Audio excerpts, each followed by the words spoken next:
जी hello दोस्तों, मैं हूं कमर चीमा। और दोस्तों, पाकिस्तान में एक शिफ्ट आ रही है। और वो शिफ्ट ये है कि पाकिस्तान अपना एक नया सफ़ीर अमेरिका में अपॉइंट करना चाहते हैं, जो कि ये सफ़ीर जो जिनको अपॉइंट किया जा रहा है और जिनको एज ए न्यू एनवॉय कहा जा रहा है अमेरिका में, वो बेसिकली आई थिंक जनवरी 2022 में इनको लाया जा रहा है। वो हैं जनाब मसूद खान साहब। और मसूद खान साहब जो हैं वो आज़ाद जम्मू एंड कश्मीर के प्रेसिडेंट के तौर पे भी काम करते रहे हैं। इससे पहले मसूद खान जो हैं वो एक कैरियर डिप्लोमेट हैं। उन्होंने बड़ी दुनिया में, चाइना में, अमेरिका में, यूएन वगैरह में पाकिस्तान के इंटरेस्ट को वॉच किया है। लेकिन ये बहस यहाँ पे ये छिड़ रही है कि ये क्योंकि अब काफी बूढ़े हो चुके हैं, रिटायरमेंट के बाद भी इन्होंने काफी टाइम गुजार दिया है।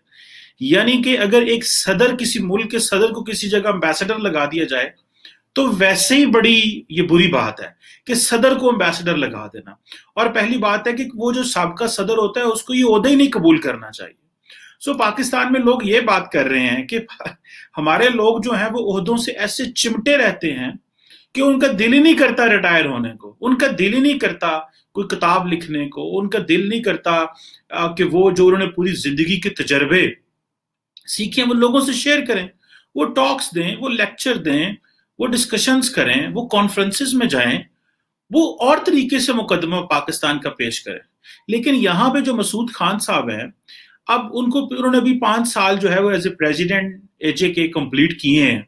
और अभी उनको जो वो कहा जाता है ना कि अगर मैं एक आर्टिकल भी देख रहा था इस हवाले से, बड़े वोकल एक कॉलमनिस्ट है एजाज हैदर साहब, वो कह रहे थे कि ये तो ऐसे ही है कि आप आर्मी चीफ को एक बटालियन का कमांडर जो है ना वो तैनात कर दें एक, और वो भी रिटायरमेंट के बाद।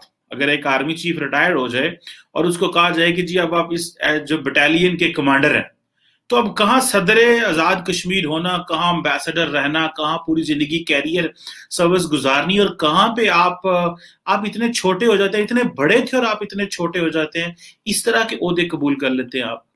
सो ये जो क्वेश्चन है कि क्या वो इमरान खान का इंटरेस्ट वॉच कर सकेंगे, क्या वो पाकिस्तान के इंटरेस्ट को वॉच कर सकेंगे, उन्होंने आज तक ऐसा क्या कर दिया है। और हमने कश्मीर को देखें, एक तरफ भारत है, भारत पूरी दुनिया के साथ 2+2 डायलॉग्स कर रहा है, 2+2 मीटिंग्स, पूरी जो क्वाड ग्रुप है उस सारे क्वाड ग्रुप के साथ ऑलमोस्ट उनका 2+2 डायलॉग हो रहा है। 2+2 मीन्स कि उनके जो फॉरेन मिनिस्टर हैं और जो डिफेंस मिनिस्टर हैं वो इंगेज होते हैं। हमारा पाकिस्तान का किसी मुल्क के साथ भी 2+2 डायलॉग नहीं है। 2+2 का तो यहाँ पे मतलब ही नहीं पता किसी को। और उधर वो भारत के जो फॉरेन मिनिस्टर हैं और डिफेंस मिनिस्टर हैं, भले अमेरिकन हो, ऑस्ट्रेलियन हो, जापानीज हो, सबके साथ 2+2 जो है वो एक उनका चल रहा है। और हमारे जो एम्बेसडर्स होते हैं, इसी तरह यूएन में भी पाकिस्तान ने मुनीर अकरम साहब को लगाया। मुनीर अकरम साहब रिटायर्ड हो चुके हैं और उसके बावजूद उनको लगा दिया गया है। ये क्या वजह है कि पाकिस्तान यंग लोगों पे या जो कैरियर डिप्लोमेट्स हैं उन पे इतना क्यों ट्रस्ट नहीं करता, क्यों हम लोग इवन रिटायर्ड लोगों को लगा देते हैं? ये एक क्वेश्चन है। और पाकिस्तान में वैसे ही एक दफा शायद मैंने सुना था कि सुप्रीम कोर्ट में ये कहा गया था कि रिटायर्ड लोगों को अपॉइंट नहीं किया जाना चाहिए, लेकिन समझा जाता है कि शायद रिटायर्ड लोग जो हैं, जो मेरा तजर्बा है रिटायर्ड लोगों को देखने का डिफरेंट बड़ी पोजीशंस में, वो नॉर्मली वो स्टेटस को के हामी होते हैं, वो कोई इनोवेशंस नहीं करते, क्योंकि उनका काम होता है बस मैंने अपना टेन्योर कंप्लीट करना है। Same is with Masood Khan साहब, ये चले जाएंगे तो ये क्या कर लेंगे वहां पे? इनका एक, देखिए, ये भी एक बैगेज होता है। अब एक बंदा है ही कश्मीर का सदर रहा है, एक बंदा ऑलरेडी रिटायर्ड डिप्लोमेट है, तो इनका तो पूरी दुनिया को पहले ही पता है कि ये किस माइंडसेट से आ रहे हैं, इनकी अप्रोच क्या होगी, ये ऐसा क्या नया कर पाएंगे। कोई ऐसी चीज जो देखें, ऑर्गेनाइजेशनल बिहेवियर्स होती हैं, जो ब्यूरोक्रेसी होती है, जो एक वो कहते हैं ना, एक ऑर्गेनाइजेशन थ्योरी भी है, वो भी बयान करती है कि वो ऐसा क्या चीज है जो इनको मोटिवेशन देगी काम करने का। ऐसी क्या चीज है जिससे ये कहा जा सकता है कि जो मसूद खान साहब हैं वो एक एक्स्ट्राऑर्डिनरी एम्बेसडर पाकिस्तान के अमेरिका में होंगे? क्या पाकिस्तान में यंग लोगों की कमी है? और दूसरी ये बात है कि जो हमारी हुकूमतें हैं वो यंग लोगों पे ट्रस्ट क्यों नहीं करती? کیوں نوجوانوں کو موقع نہیں دیا جاتا؟ کیوں یہ سمجھا جاتا ہے کہ نہیں، پرانے جو بوڑھے ہیں، جو اولڈ مائنڈ کے لوگ ہیں، جنہوں نے اپنی زندگیاں گزار لی ہیں، جو ریٹائرڈ ہو چکے ہیں، صرف وہی اچھا ملک کے لیے کام کر سکتے ہیں ابھی؟ اور دوسرا یہ ہے کہ جس سے جو ینگ لوگ ہیں، جو فورن سروس میں، ان کا دل ٹوٹتا ہے. وہ کہتے ہیں، اور بہت سارے لوگوں سے کبھی بات بھی ہو تو وہ اس چیز کو مانتے ہیں کہ جس طرح یہ اپوائنٹمنٹس کی جاتی ہیں، اور جنہوں نے پوری زندگی اپنی ڈپلومیسی کو دے دی، پوری زندگی فورن آفس کو دے دی، وہ کہتے ہیں کہ ہماری جگہ پہ ریٹائرڈ لوگوں کو لگا دیا جاتا ہے. اور جو ریٹائرڈ لوگ ہیں، ان کا بس اپنا زندگی ہوتی ہے. وہ ایک جنہوں پنجابی کہتے ہیں آخری چوٹا لین آ رہے ہیں. وہ چوٹا لین آ رہے ہوتے ہیں آخری، بس ٹھیک ہے، وہ تعلقات کی بیس پہ 3-4 سال وہ آج کہیں اور بھی امبیسڈر لگا دیں گے. اور یہ جو پولیٹیکل اپوائنٹیز ہوتے ہیں، یہ جو ایک چیز ہے، میں تو سمجھتا ہوں کہ اس کا فورن آفس کو بھی نقصان ہوگا، اس کا پاکستان کی ڈپلومیسی کو بھی نقصان ہوگا، اس کا پاک امریکہ تعلقات کے حوالے سے بھی نقصان ہوگا. کیونکہ اس وقت ہمیں امریکہ کے ساتھ ایک نئے انداز سے بات چیت کرنے کی ضرورت ہے. امریکہ پاکستان سے ہٹ چکا ہے. ایک طرف تو امریکہ کہہ رہا ہے جی کہ امریکہ کے جو مسئلے ہیں افغانستان میں، وہ قطر دیکھے گا. پاکستان کو انہوں نے مائنس کر دیا ہے. ٹھیک ہے، وہ پاکستان نے ایک ٹریکا پلس انیشیٹو لیا جس میں شاید وہ آئے، لیکن پوائنٹ یہ ہے کہ ہمیں امریکہ کے ساتھ کن لائنز پہ انگیج ہونا ہے. کیا ہم یہ سمجھتے ہیں کہ مسعود خان صاحب ہی بہتر طریقے سے یہ اس کو دیکھ سکتے ہیں؟ جن لوگوں نے پوری زندگی فورن سروس کو دی ہے، وہ بالکل ان چیزوں کو نہیں دیکھ سکتے. یہ ایک کہانی ہے، یہ ایک رداد ہے. اور اگر آپ کو یاد ہو، کچھ مہینے پہلے عمران خان صاحب نے جو ہے وہ سارے امبیسڈرز کو بلا لیا آن لائن اور ان کی انسلٹ کی، جی آپ کام نہیں کر رہے. دیکھیں بھارت کے جو امبیسڈر ہیں وہ کس طرح کام کر رہے ہیں. بھارت کے امبیسڈر تب کام کرتے ہیں جب آپ ان لوگوں کو صحیح آن میرٹ اپوائنٹ کرتے ہیں. جب آپ خود ہی ایک ریٹائرڈ بندہ ہے جس نے فورن سروس سے ریٹائرمنٹ لے لی ہے، اور جو 5 سال آزاد کشمیر کا صدر رہ چکے ہیں، اور جن کی آزاد کشمیر کا صدر رہنے کے باوجود جو پاور سے محبت ختم نہیں ہوئی، اور ان چیزوں سے محبت ختم نہیں ہوئی، کیونکہ ہمارے لوگوں کو نو کہنے کی عادت نہیں ہے. ہم ہر چیز کو یس کہہ دیتے ہیں. میں سمجھتا ہوں کئی دفعہ انسان یہی چھوٹا انسان ہوتا ہے، وہ جو ہر چیز کو یس کہہ دیتا ہے. نو بھی انسان کو کہنا چاہیے، اور تاکہ اس سے انسان کی اس سے بھی قدر بڑھتی ہے.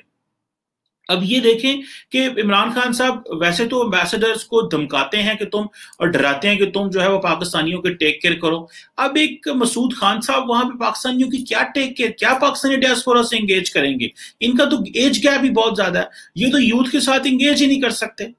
کل کو دیکھیں امریکہ کے اندر پاکستانی یوتھ بہت زیادہ جو بزنس کرتے ہیں، جو کام کرتے ہیں، جو آگے جو بڑی بڑی جگہوں پہ جو انگیج ہیں، مسعود خان صاحب ان کے ساتھ کس طرح انگیج کریں گے؟ یہ تو وہی پرانے بابوں کے ساتھ، یا سمجھتے ہیں کہ ان کا بہت زیادہ ایکسپیرینس ہے، تو آپ ان کو as a experience person in سے ایڈوائز لے سکتے ہیں. ان کو ایز این ایڈوائزر رکھ سکتے ہیں فورن آفس کا، کہ یہ مختلف جگہوں پہ آپ کو ایڈوائز کرتے رہیں گے، نہ کہ آپ ان کو امبیسڈر ہی اپوائنٹ کر دیا جائے. یہ جو چیز ہے، یہ ایک میں سمجھتا ہوں کہ یہ ایک ان کی، یہ جو آزاد کشمیر کا جو آفس، جو پریزیڈنٹ کا آفس ہے، یہ ان کی بھی تضحیق ہے. یہ ان کی خان صاحب کی بھی تضحیق ہے کہ وہ اس کو ایکسیپٹ کر لیں اور اس کے اوپر جو ہے وہ چلے جائیں. سو یہ ایک انتہائی انفارچونیٹ سچویشن ہے جس کو ہم دیکھ رہے ہیں. اور پاکستان کی فورن پالیسی، پاکستان کی ڈپلومیسی، جس میں انوویشن چاہیے، اور یہ پرانے بسیدہ دماغ اور پرانے بسیدہ جو انداز ہیں، یہ اگر ختم نہ ہوئے، یہ چیزیں اگر ہمیں انوویشن نہ لے کے اپنی فورن پالیسی میں، آج کل تو ڈیجیٹل ڈپلومیسی کا زمانہ ہے. خان صاحب تو اپنا شاید ٹویٹر اکاؤنٹ بھی نہ رکھتے ہوں گے، ان کو تو یہ بھی نہیں پتا ہوگا. دیکھیں یہ جو بندے ہوتے ہیں جو فورن، اور یہ جو پرانے اولڈ گارڈ ہے، یہ دیکھیں نا 70s میں کہیں بھرتی ہوئے ہوں گے. انہوں نے 35-40 سال فورن آفس گزار دیا. تب تو نئے ٹیکنالوجی بھی نہیں تھی، کچھ بھی نہیں تھا.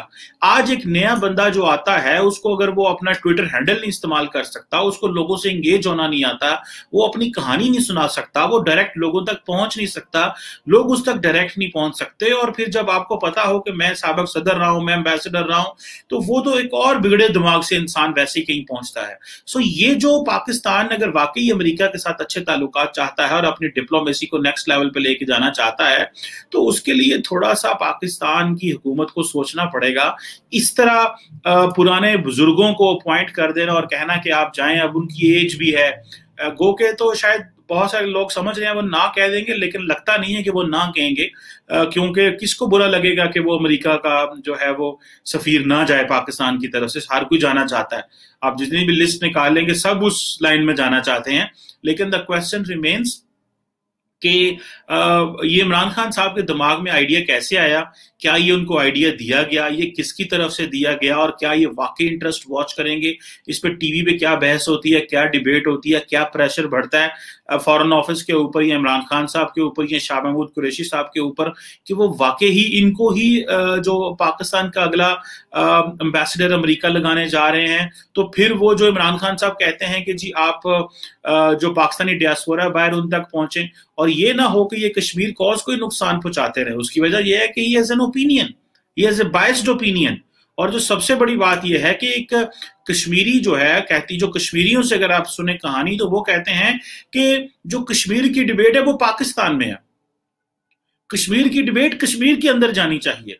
कश्मीरियों की क्या आवाज है, कश्मीरी कैसे सुनना चाहते हैं, कश्मीरी क्या बोलते हैं, कश्मीरियों तक की आवाज पूरी दुनिया में अगर जाना चाहते हैं चाहिए तो फिर उस डिबेट को कश्मीर के अंदर लेके, आजाद कश्मीर के अंदर लेके जाएं, ना कि उसको इस्लामाबाद, लाहौर और कराची या रावलपिंडी में उसको डिस्कस किया जाए। उसको अगर कश्मीर के अंदर वो डिबेट आएगी तो वो फिर उसका एक ज्यादा अच्छा इम्पैक्ट पड़ सकता है। So this is something which is very much annoying for so many in Pakistan. But yes, एक ओल्ड मैन को अगर एम्बेसडर लगा रहे हैं जिन्होंने पूरी जिंदगी गुजार दी है, लेकिन फिर भी वो समझते हैं कि यही है बंदा है जो पाकिस्तान के इंटरेस्ट को वॉच कर सकता है। मैं समझता हूँ ये फॉरेन ऑफिस के लिए भी बहुत बड़ी डिसअपॉइंटमेंट है, वो जो यंग डिप्लोमेट्स हैं उनके लिए भी ये एक बहुत बड़ी डिसअपॉइंटमेंट है, और पाकिस्तान की डिप्लोमेसी के लिए भी डिसअपॉइंटमेंट है, क्योंकि आपका जो नेबरिंग भारत है वो एक नए अंदाज से चीजों को लेके चल रहे हैं, ना कि ओल्ड गार्ड और पुराने अंदाज से वो चीजें देख रहे हैं। थैंक